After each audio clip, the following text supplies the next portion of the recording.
This is what we're going to focus on today. It's called precision agriculture. Have you guys ever heard of precision agriculture? Nope.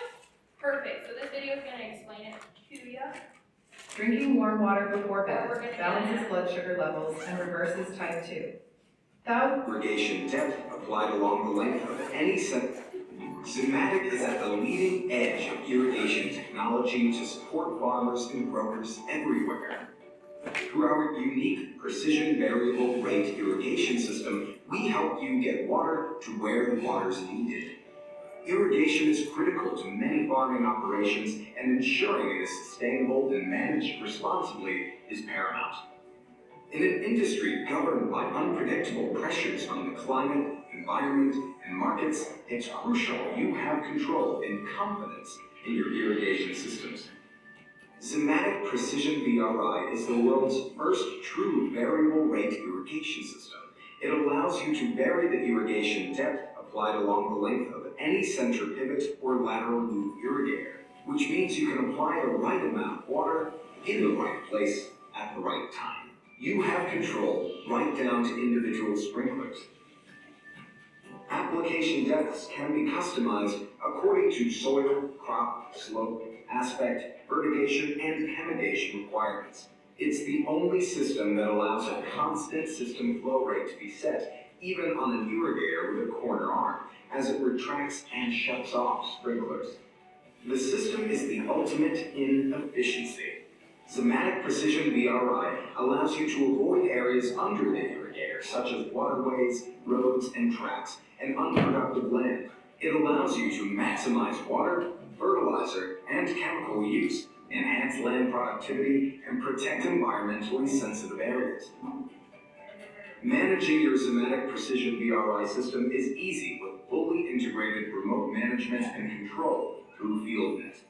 Multiple VRI plans can be loaded and accessed at any time, along with application reports. And if you need any help, our service team can log in remotely to assist. Add FieldNet Advisor to take the guesswork out of irrigation scheduling. FieldNet Advisor generates automated science-based irrigation scheduling recommendations and automatically generates a new prescription every day, allowing for changes in crop development, weather, application, and soil. Make the move to precise, intuitive, smarter irrigation technology with Zematic Precision VRI and make every drop count. Okay, so this is what we call variable rate irrigation, or also known as precision agriculture. We're being very precise about how much water we are allocating to different specific areas. Is this 100% applicable to New Mexico? No, because a lot of us still irrigate with the seconds, right? But the eastern part of the state where Brittany lives, there's a lot of center pivots and stuff like that, so that's applicable to them, right? And there's a lot of farmers that use that specific system because where I live, actually, even as I drive out onto my road, East Grand Plains, there are at least, when I drive past, upwards of 20 cornfields. We've got alfalfa. There's a variety of crops, but specifically they will use that center pivot there for growing corn. So it's unique for them to be able to directly implement how much water they're utilizing. Yeah, so this lesson that we're going to go over is called Increasing Food Production with Precision Agriculture, okay? So when you talk about precision agriculture, why is it important? Why is VRI important? It's because of the different soils that we have, right? Different soil quality, like sand, doesn't hold the water like clay does, okay? And when you're looking at acres and acres of property, do you think the soil can vary from place to place? Absolutely, right? So the goal is to distribute water where it's needed in sandier areas, maybe distribute more water and less water where clay is on your property. Does that make sense? Because if you were to look at a field that doesn't use VRI, your spots that have a lot of sand, your crops are going to be a lot shorter, right? So you're trying to increase production so that they all look the same all the way around, okay? So that's the goal. So when you look at this chart, we're looking at, this would be your center pivot, and it goes all the way around, okay? So So there's different zones, okay? The zones tell you how many bushels per acre in each zone, okay? And then you have like dry land, so as it's red, you're producing a lot less corn in that, okay? So the cool part about this is it's math, okay? We want to apply math to real world problems. If you have kids and you teach math, they're gonna be like, why do I need to know this, right? What am I ever gonna use this for, okay? So this directly applies it to a real world problem so that it's easier for them to say, okay, I kind of understand it, right? Simple algebra, okay? WUE. So water usage efficiency is what WE stands for. It's got a simple equation. WE equals irrigated yield minus your dry land yield over irrigation. Okay, so that's your simple equation. So this is an example. Okay, if you have 190 bushels per acre irrigated yield, okay, and you have 168 bushels per acre for dry land yield, and your irrigation is 10 inches, you plug it in to your WUE, okay, and you get 2.2 bushels per acre for every inch of water, okay. So this is simple math that the kids can do and apply it to a real world problem. Do we want to try one? Maybe, okay. So here's your section. So let's do number 3, okay. So your yield bushels per acre is 195. Our dry land yield is going to be the same, so it's 168. And then our irrigation is 10. So this is where your kids would go and do every single one of these sections to know how much you're going to calculate for your WUE. We're just going to do one as an example, okay? But this is how the kids will apply math to real world problems, which is great when it comes to lessons like this. So here's the answers: 2.7, 2.6, 3, 2.6, 2.2, and 1. Okay. So now it's your turn. Okay. We're going to create a VRI. Okay. So the fun part about this activity is very limited resources, right? Because we're teachers, we don't have a lot of money. Okay. So it's all things you can get at Walmart. Okay. Or things that you have in your classroom. So, can you construct a device that will variable rate water flow? Okay, so we can talk about the engineering design. Okay, we want to imagine, we want to create, okay, maybe come up with an idea before we start poking holes in things, right? Okay, so here's what you have. Okay, your goal is to divide water amounts into 2, 6, and 8 fluid ounces. So, in your trade, we might want to pair up because it's a little bit easier when you have a partner to talk with.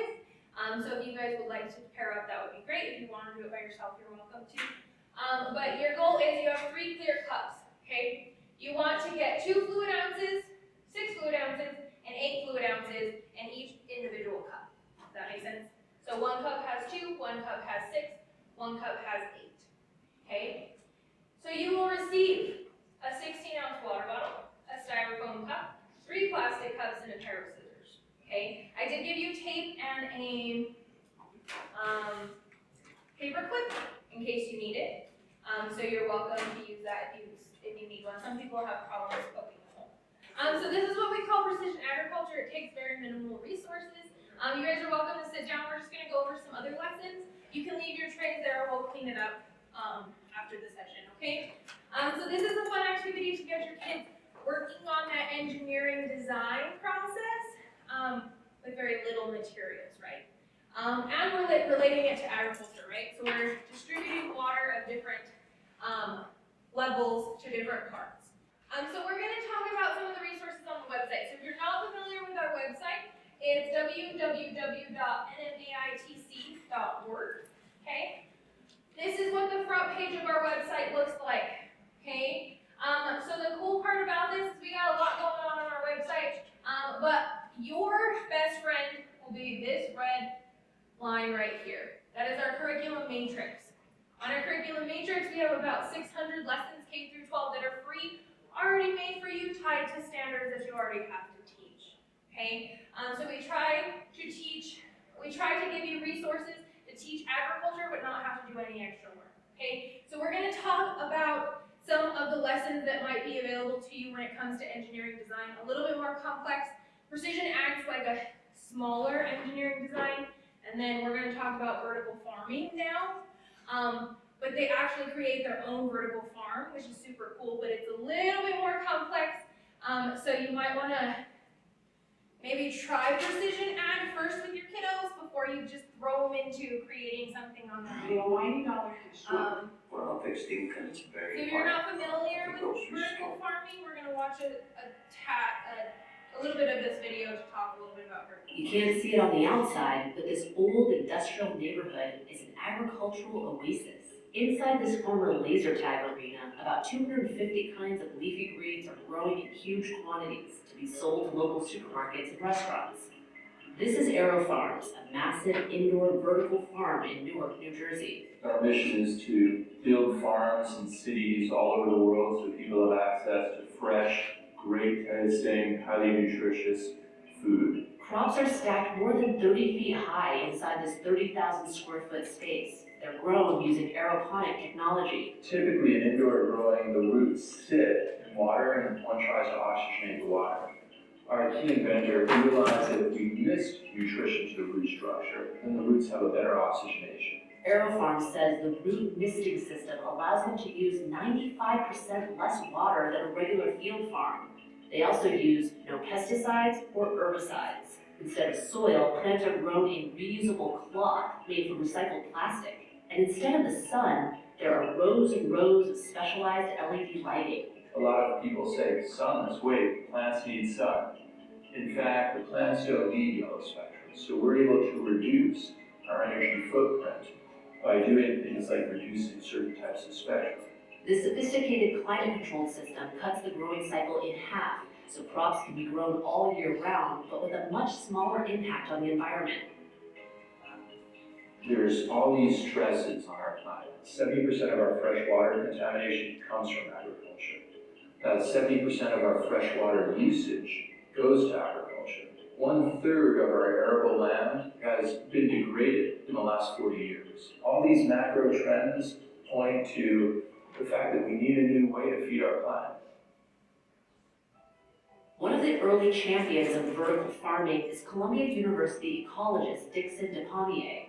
In 1999, DePommier and his students proposed that vertical farms could feed overpopulated cities while using less land and less water. They would also cut greenhouse gases by eliminating the need to transport food over long distances. And the idea is finally taking root. Over the past few years, vertical farms have sprouted all over the world, including in Vancouver, Singapore, Panama, the UK, and around the US. Here in Newark, Aero Farms is building out another new farm in a former steel mill, one that's bigger than a football field. Once it's fully operational, it's expected to produce 2 million pounds of greens a year, all grown vertically. We listen to the plants very. So that's kind of what vertical farming is. It's pretty cool because we're able to grow food in confined spaces like urban cities, okay? So the problem is we have a growing population, right? And we need to be able to feed that growing population with less land, okay? So vertical farming could possibly be the answer, right? So in order to feed everybody by the year 2050, we need to make sure that we're able to produce more food in those cities and urban areas, okay? So I pulled these, if you're ever wondering like why my slides all look different, is because I like to show you that you can just pull slides directly from the website because they're already created for you. So like Precision Ag, that slide deck is already created for you to use in your classroom, okay? So aeroponic farms miss the roots of the plants. They do not sit in water like hydroponics. Does that make sense? So hydroponics, there's water on the roots at all times. Aeroponics, they miss the nutrient-dense roots. So that's how they're able to use less water, okay? So it will reduce water up to 95% and provide better oxygenation for the roots. So what's your role? This is the kid what's your role? You're an agriculture engineer who has been hired to develop a small-scale vertical garden for families living in urban areas. Your team has been tasked with the design of an inexpensive, self-contained vertical unit that can produce food for your family.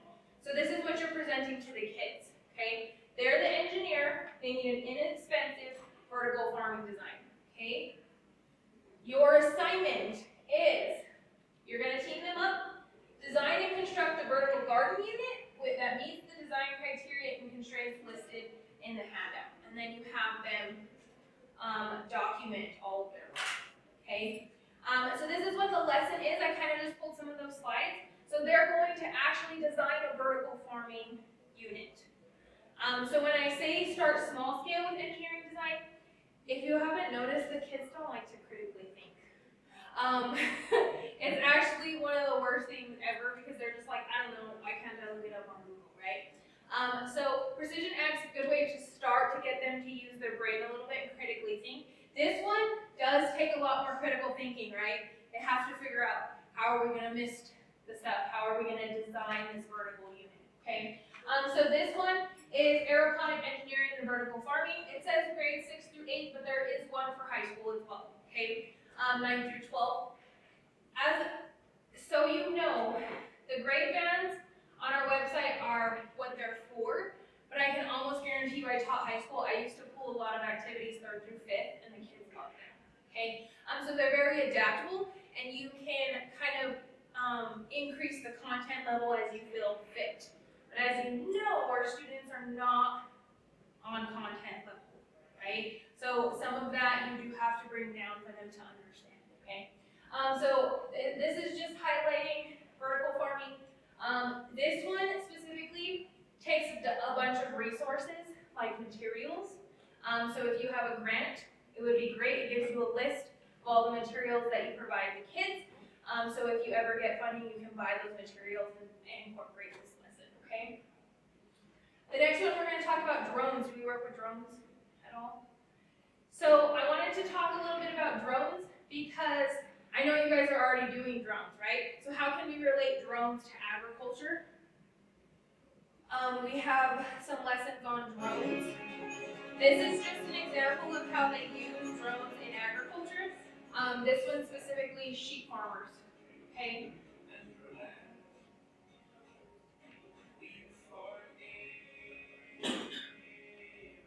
So they use the drones. They can use them to round up sheep, okay?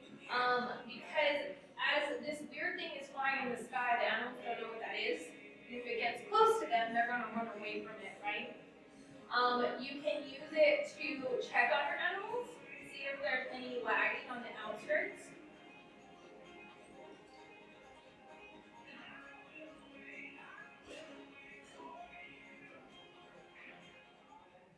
So this is a little bit about how they use drones in agriculture.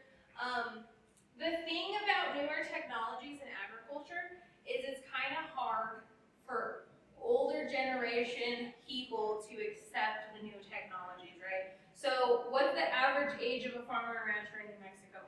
Anybody know? 65, okay?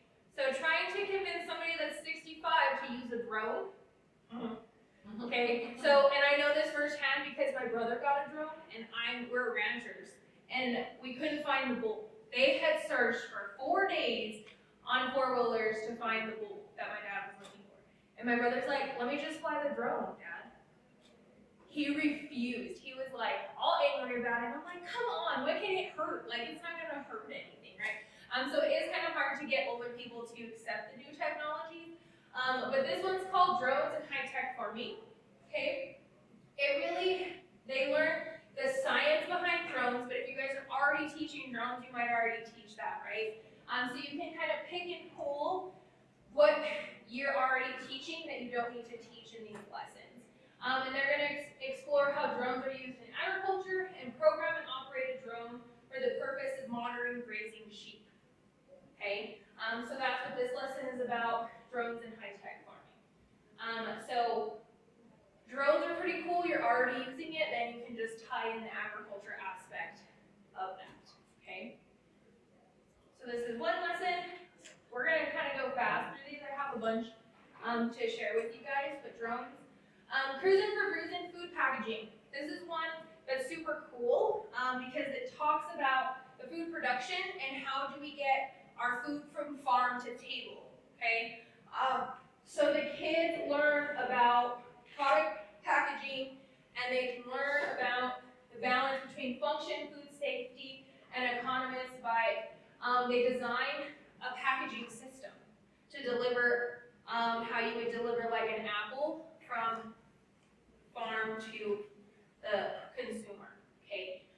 So this one uses very minimal recycled material for them to design it, but they talk about what happens to the fruits in transit and how can we prevent those things from happening to have a top-notch product by the time the consumer gets there, okay?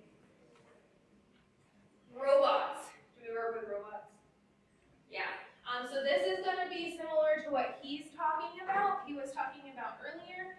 We'll watch the quick clip on this one because it's pretty cool. It's an automated robot weeder. So it pulls out weeds.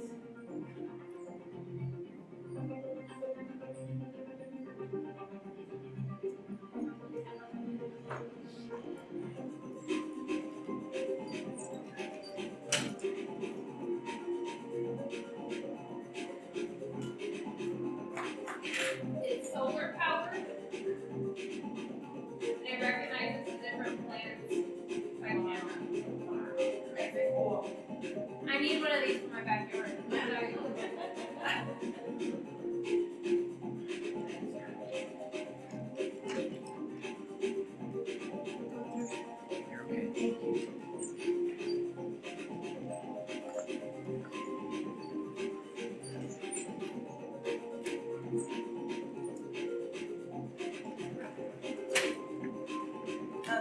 Are you waiting for the next session? You can sit, that's fine.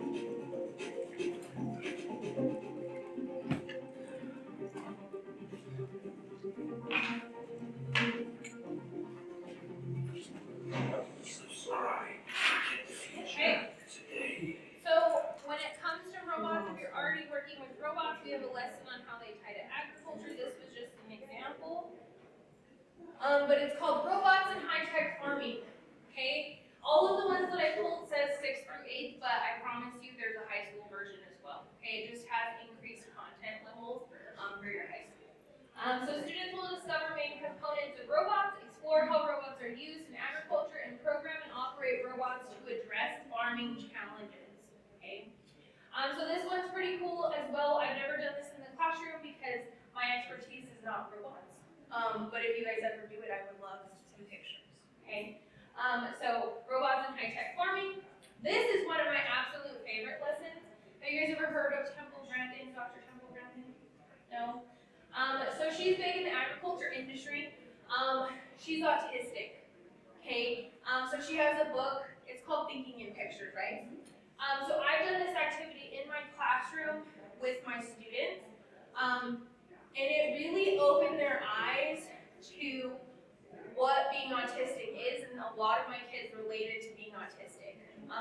Because I had a student in particular that was like, people just don't understand me, miss. Like, my brain doesn't work the same as everybody else, and I don't know why, okay?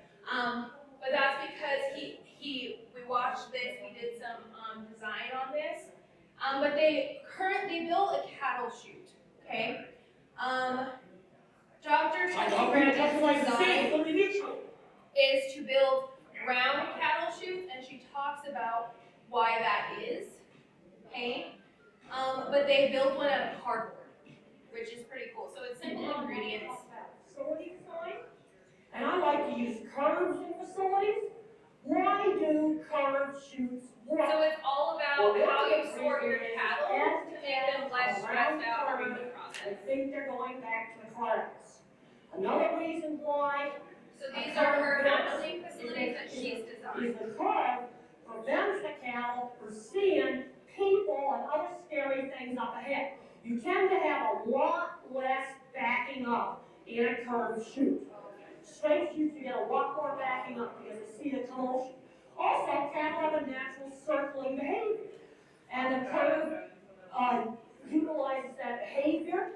And the best place for the handler to work is on the inside radius of the curve. Then the cattle tend to circle around you. Now, curved corrals have got to be laid out correctly. If you don't lay them out correctly, they will not work. And one of the worst mistakes you can make when you build a curved system is what I call dead-ending the single file chute. An animal standing in that crowd pen, in that round crowd pen, when he's standing right where the chute entrance is, he must be able to see up there 2 to 3 body lengths before the chute bends. Now, if you'd like more information, So she goes into depth. We're not going to watch this into depth because we are running out of time. But this is a great lesson if you want to tie animal agriculture to. Are we late? No, they're just reviewing. Okay. I was like, okay. You have 5 minutes. But they're eager. Okay. We don't like to stand. So we talk about how we tie animal agriculture to engineering design. They learn about cattle flight systems and what makes them less stressed during that process. Then they have to design a chute that will make them less stressed during the process of sorting. Okay.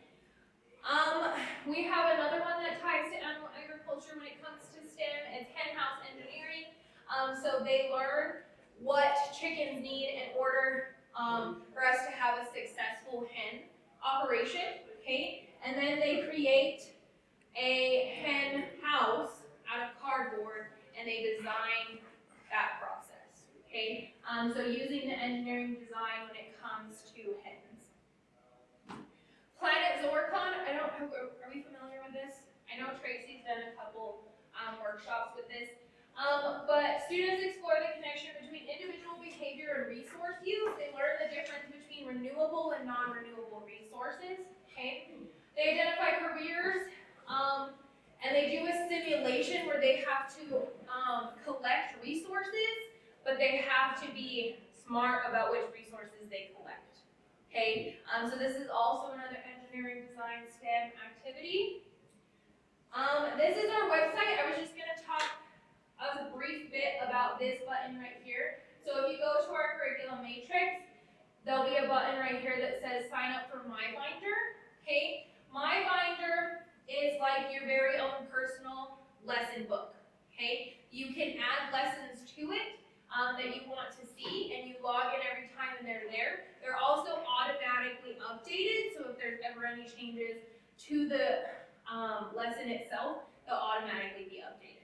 Because when you search our matrix, it'll come up with K through 12 lessons unless you specify a search.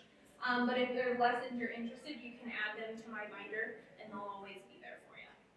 Okay? Does anybody have any questions? I know that was a lot of information, but there's a lot of ways that you can tie what you guys are doing in the classroom to agriculture, and it's already done for you. The lessons are created for you. Okay. And feel free to reach out. We'd be happy to come on in and do presentations in person. Anything that we would do in the classroom, we would bring those materials in, so it wouldn't be at a cost to you. That's a part of our programming. So we'd be happy to connect with you guys on anything, okay? Thank you. Absolutely. You bet. You bet. And if we can, we'll try and bring a farmer or rancher to kind of bring a little more influence into the